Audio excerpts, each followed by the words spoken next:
So we've been quite quiet on DataHub for a few of these what's news, and that's because in the background we've been doing a lot of work on rebuilding and kind of addressing the feedback we've had on DataHub. So I'm going to start in a slightly strange place. I'm actually going to start by running a piece of SQL. And I won't let me share my screen, Natalie. So I'm going to start in a very strange place. So some of you with DataHub may recognize this. It's the Dremio query engine that we use. And I'm just going to run a very simple query in here. It should take about 3 seconds. Just to pull out a little bit of data here, which is when did I last put data into my data lake? And then we'll talk about what streaming lake ingestion is, and we'll come back and run it.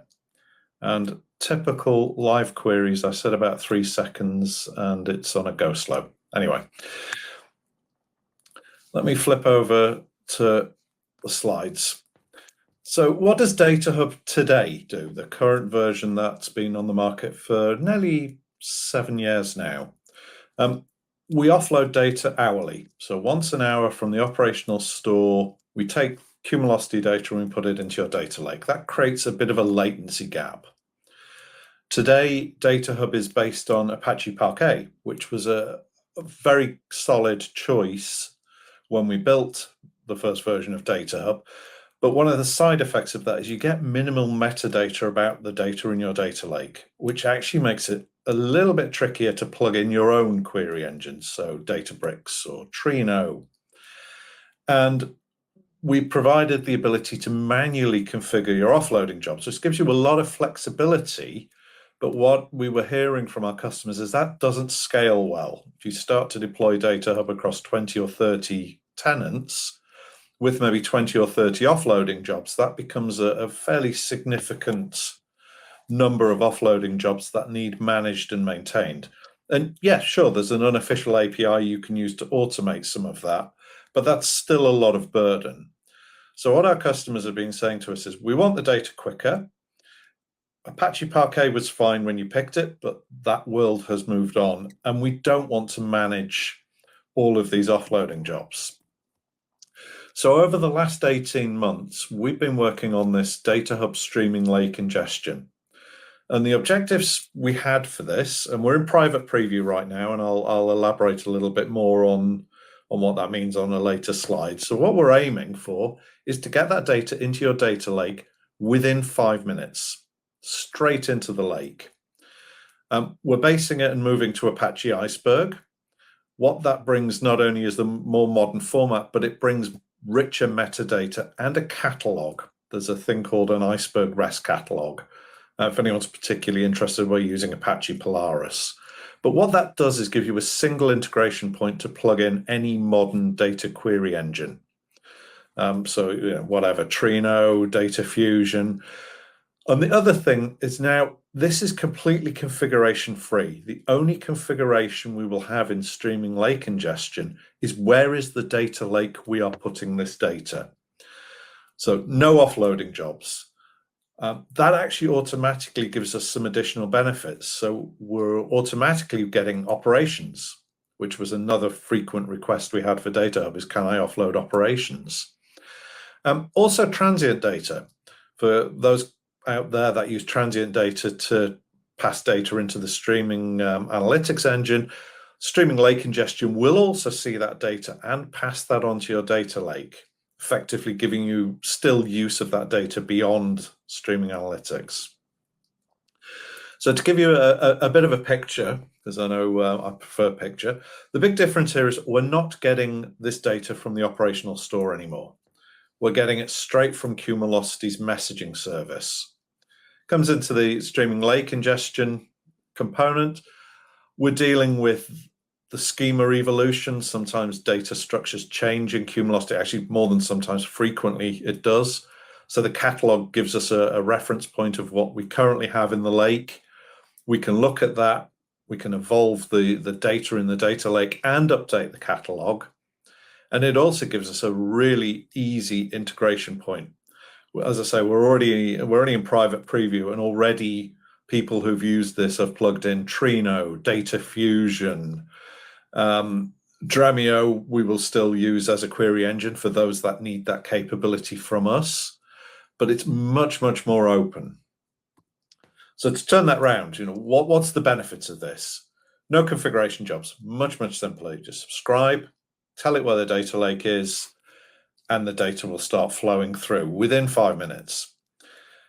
Same as the old DataHub, you've got that longer term economic storage of the data, but you've also got that extra benefit of transient data and operations. It's smarter.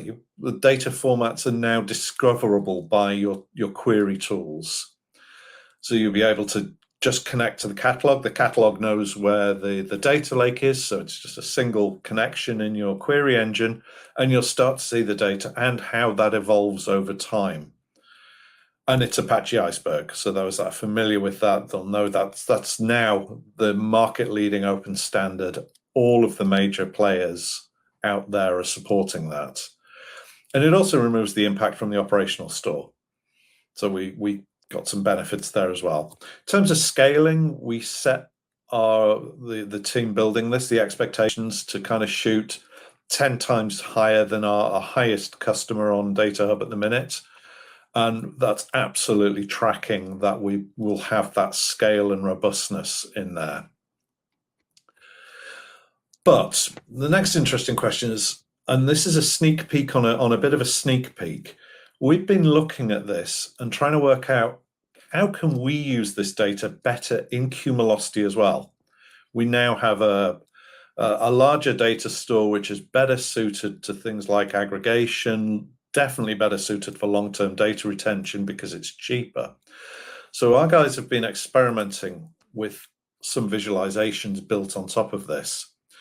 So one of the things that we've always been asked for DataHub is the ability to view long-term data very rapidly. So we've got a prototype at the minute, and this is looking at 6 months of simulated data.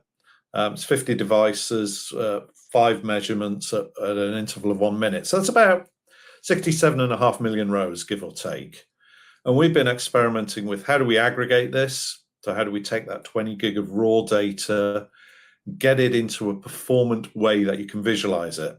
So what we're using here is an interesting points algorithm. So it looks at the min, max, and average and things like that. So we can very quickly visualize the data, but allow you to drill right down into the kind of the atomic level measurements, but also, as you can see in this video, do comparisons. So that's a bit of a sneak peek on a sneak peek. So if anyone out there is interested in working with us on how we can better use that value and drive that value out of Cumulocity's data in the data lake, we're very much open to have a conversation about that. This long-term trend visualization is something we've heard about a lot from our customers wanting to be able to do that. Now I'm going to go back to my demo. Hopefully it actually finished. It didn't. Great. That might explain it. What you'll see is the data in my tenant is offloading about every 5 minutes. I haven't got a lot of data coming through here. So what streaming lake ingestion is doing is actually micro batching. So it either depends on the volume of data or we wait 5 minutes and then we offload what's there. There's reasons for that around small file problems in data lakes and things like that. But we're getting that 5-minute latency. If this had run, if my login hadn't expired, you would have seen that it incremented since I last ran it. So there's one last thing I wanted to talk about. I mentioned this was in private preview. So what next? Well, we're in private preview right now with about 7 or 8 customers. We're aiming for a public preview next month, not next month, in September. Beginning or ending is still to know. A couple of things that this will be is bring your own data lake and your own query engine. If you're an existing DataHub customer, you will already have access to Dremio. But if you're not an existing DataHub customer, we don't want you to stop you experimenting and exploring streaming lake ingestion. But as currently, bring your own lake, bring your own query engine, unless you have access to Dremio. That could be Dremio Cloud, that could be Athena, tons of things out there that you can use. Documentation is actually already available. It's publicly available. It's flagged as preview. So if you want to get more information between now and the public preview, take a look at that. And of course, let us know if you're more interested. And specifically, if you've got a project you were just about to start with DataHub, we very much want to talk to you now, because we don't want to have you start something now and then have to kind of change course within the next few months.